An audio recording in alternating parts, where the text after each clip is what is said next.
ನಮಸ್ಕಾರ, ಶೈಲಜಾಸ್ ಕಿಚನ್ಗೆ ಸ್ವಾಗತ.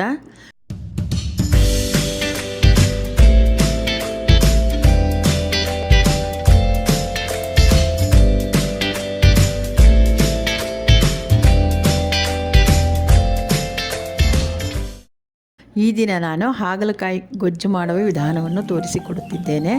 ಹಾಗಲಕಾಯಿಗೆ ಗೊಜ್ಜಿಗೆ ಬೇಕಾಗುವ ಸಾಮಗ್ರಿಗಳು: ಅರ್ಧ ಕೆಜಿ ಹಾಗಲಕಾಯಿ, 1 ಚಮಚ ಅರಿಶಿನ, 1 ಕಪ್ಪು ಕಡಲೆಕಾಯಿ ಎಣ್ಣೆ, 1 ಕಪ್ಪು ತೆಂಗಿನಕಾಯಿ ತುರಿ, ಅರ್ಧ ಕಪ್ಪು ಕೊಬ್ಬರಿ, ರುಚಿಗೆ ತಕ್ಕಷ್ಟು ಉಪ್ಪು, ಸ್ವಲ್ಪ ಹುಣಸೆ ಹಣ್ಣು, 1 ಚಮಚ ಸಾಸಿವೆ, 2ರಿಂದ 3 ಚಮಚ ಕಪ್ಪು ಎಳ್ಳು, 3 ಚಮಚ ಉದ್ದಿನಬೇಳೆ, 1 ಹಿಡಿ ಕರಿಬೇವಿನ ಸೊಪ್ಪು, 1 ಚಮಚ ಮೆಂತ್ಯ, ಸ್ವಲ್ಪ ಬೆಲ್ಲ, 8ರಿಂದ 10 ಬ್ಯಾಡಗಿ ಮೆಣಸಿನಕಾಯಿ, 4 ಗುಂಟೂರು ಮೆಣಸಿನಕಾಯಿ. ಮಾಡುವ ವಿಧಾನವನ್ನು ನೋಡೋಣ. ಮೊದಲಿಗೆ ಸ್ಟವ್ ಹಚ್ಚಿ ಬಾಣಲೆಯನ್ನು ಇರಿಸೋಣ. ಉದ್ದಿನಬೇಳೆ, ಕರಿಬೇವಿನ ಸೊಪ್ಪು, ಕಪ್ಪು ಎಳ್ಳು, ಮೆಂತ್ಯ, ಬ್ಯಾಡಗಿ ಮತ್ತು ಗುಂಟೂರು ಮೆಣಸಿನಕಾಯಿ, ಸ್ವಲ್ಪ ಎಣ್ಣೆ. ಇದನ್ನು ಮಧ್ಯಮ ಉರಿಯಲ್ಲಿಟ್ಟು ಹುರಿದುಕೊಳ್ಳೋಣ.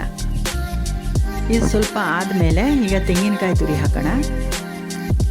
ತೆಂಗಿನಕಾಯಿನ ತುರಿದು ರಸ ಎಲ್ಲ ಹಿಂಗಿ ಕೊಬ್ಬರಿ ಥರ ಆಗುತ್ತೆ. ಅದು ಅಲ್ಲಿವರೆಗೂ ಹುರ್ಕೋಬೇಕು, ಸಣ್ಣೂರಿನಲ್ಲೇ ಇರಲಿ. ಇದು ನೋಡಿ ಈಗ ಆಗ್ತಾಯಿದೆ. ಈಗ ಕೊಬ್ಬರಿ ತುರಿ ಹಾಕೋಣ. ಕೊಬ್ಬರಿ ಇಟ್ಕೊಂಡಿದ್ದೀವಲ್ಲ, ಅರ್ಧ ಕೊಬ್ಬರಿ ಹಾಕೋಣ.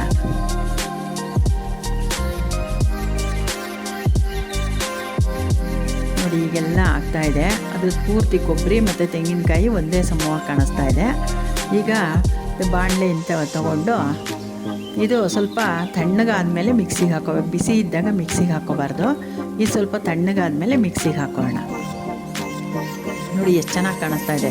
ತೆಂಗಿನಕಾಯಿ ಕೊಬ್ಬರಿ ಒಂದೇ ಸಮವಾಗಿ ಕಾಣುತ್ತೆ. ನೋಡಿ ಹುರಿದಿದ್ದೀನಿ. ಈ ಲೆವೆಲ್ ಸಮವಾಗಿ ಕುತ್ಕೊಂಡ್ರೆ ಸಾಕು.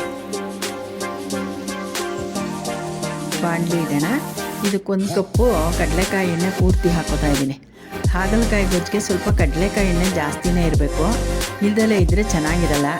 1.5 ಚಮಚ ಸಾಸಿವೆ ಹಾಕ್ತಾಯಿದ್ದೀನಿ. ಇದು ಸ್ವಲ್ಪ ಚಿಟೆಪಟ ಅಂದಮೇಲೆ 1 ಹಿಡಿ ಕರಿಬೇವಿನ ಸೊಪ್ಪು ಹಾಕ್ತಾಯಿದ್ದೀನಿ. ಆಮೇಲೆ 1ರಿಂದ 2 ಮೆಣಸಿನ್ಕಾಯಿ ಮುರಿದು ಹಾಕ್ಕೊಂಡಿದ್ದೀನಿ.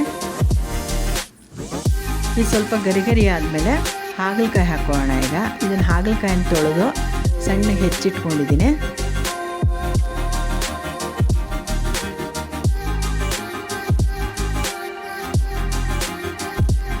ಇದು ಮಧ್ಯಮ ಉರಿನಲ್ಲೇ ಇರಲಿ. ಸ್ವಲ್ಪ ಆವಾಗ ಕೈ ಆಡಿಸ್ತಾ ಇರಿ. ಇದಕ್ಕೆ ಒಂದು ಸ್ವಲ್ಪ ಅರಿಶಿನ ಮತ್ತು ಉಪ್ಪು ಹಾಕೋದ್ರಿಂದ ಹಾಗಲಕಾಯಿನ ಕಹಿ ಅಂಶ ಇರೋದಿಲ್ಲ. ನೋಡಿ ಹೀಗೆ ಹುರ್ಕೊಂಡು ಒಂದು 5ರಿಂದ 6 ನಿಮಿಷ ಹುರ್ಕೊಂಡ್ರೆ ಸಾಕು. ನಿಮಗೆ ಗೊತ್ತಾಗುತ್ತೆ, ಎಣ್ಣೆ ಬಿಡುತ್ತೆ. ಅದು ಹಾಗಲಕಾಯಿ ಎಣ್ಣೆ ಬಿಡುತ್ತೆ. ಎಣ್ಣೆ ಬಿಟ್ಟಾಗ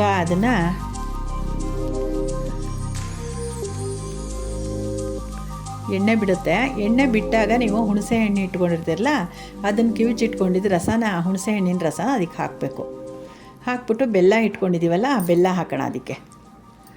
ಈ ಬೆಲ್ಲ ಮತ್ತು ಹುಣಸೆ ಹಣ್ಣಿನ ರಸ ಎರಡನ್ನೂ ಹಾಗಲಕಾಯಿ ಹೀರ್ಕೊಂಡ್ಮೇಲೆ ನಾವು ಇಟ್ಕೊಂಡಿರೋದನ್ನು ಹಾಕೋಣಂತೆ. ಇದೊಂದು 5 ನಿಮಿಷ ಕುದ್ರೆ ಸಾಕು. ಇದು ನೋಡಿ ಎಲ್ಲ ರಸ ಬಿಡ್ತಾಯಿದೆ. ನೋಡಿ ಹಾಗಲಕಾಯಿನ ಬಣ್ಣನೂ ಬದಲಾವಣೆ ಆಯಿತು. ಈಗ ರುಬ್ಬಿಟ್ಕೊಂಡಿರೋ ಮಸಾಲೆ ಹಾಕೋಣ.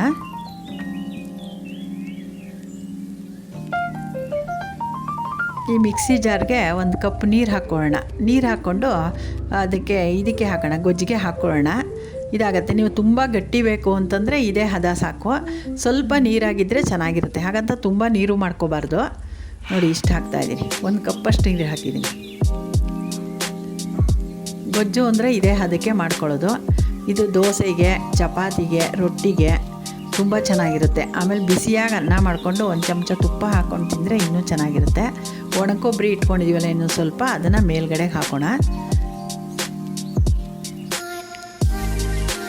ಬೇಕಂದರೆ ನೀವು ಕೊತ್ತಂಬರಿ ಸೊಪ್ಪನ್ನ ಮೇಲೆ ಹಾಕ್ಕೋಬೋದು. ತಿರುವಕ್ಕೆ ಬೇಕಾದ್ರೂ ಹಾಕ್ಕೋಬೋದು, ಮೇಲೆ ಬೇಕಾದ್ರೂ ಹಾಕ್ಕೋಬೋದು. ನಾನು ಸ್ವಲ್ಪ ಕೊತ್ತಂಬರಿ ಸೊಪ್ಪು ಹಾಕ್ತಾಯಿದ್ದೀನಿ ಮೇಲೆ. ನೋಡಿ ಇದರಲ್ಲಿ ತೊಳೆದ್ಬಿಟ್ಟು ಹೆಚ್ಚಿಟ್ಕೊಂಡಿದ್ದೀನಿ. ಕೊತ್ತಂಬರಿ ಸೊಪ್ಪು ಹಾಕ್ತಾಯಿದ್ದೀನಿ. ಹಾಗಲಕಾಯಿ ಗೊಜ್ಜು ರೆಡಿಯಾಗಿದೆ. ನೀವೆಲ್ಲ ಮಾಡಿ ತಿಂದು ರುಚಿಯನ್ನು ತಿಳಿಸಿ. ನಮಸ್ಕಾರಗಳು, ಧನ್ಯವಾದಗಳು. ನನ್ನ ಚಾನಲ್ಗೆ ಜಾಯಿನ್ ಆಗಿ ಲೈಕ್ ಮಾಡಿ. ಅಡುಗೆ ಕಲಿಯಲು ಆಸಕ್ತಿ ಇರೋವರಿಗೆಲ್ಲ ನನ್ನ ಚಾನಲನ್ನು ಶೇರ್ ಮಾಡಿ. ಧನ್ಯವಾದಗಳು.